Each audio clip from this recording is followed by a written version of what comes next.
In this video, I am going to show you how to convert GGives to GCash Wallet without using a GPO, Global Payout.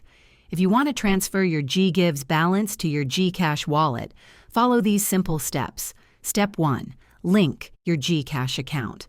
Make sure your GCash account is properly set up and linked to your GGives account.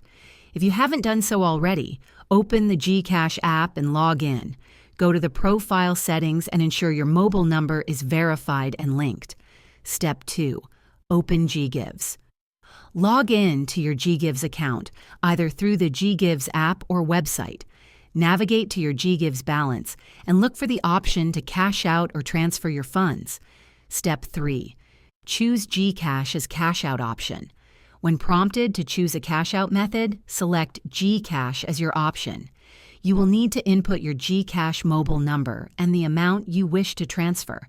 Make sure the transaction details are correct. Step 4. Complete the transaction. Once the details are correct, click Confirm or Submit to complete the transaction. Wait for a confirmation message to appear, indicating the transfer was successful. Step 5. Check your GCash account. Open the GCash app to check if the funds have been successfully transferred to your wallet. It might take a few minutes, so be patient. If this video helped you, please like and subscribe to the channel.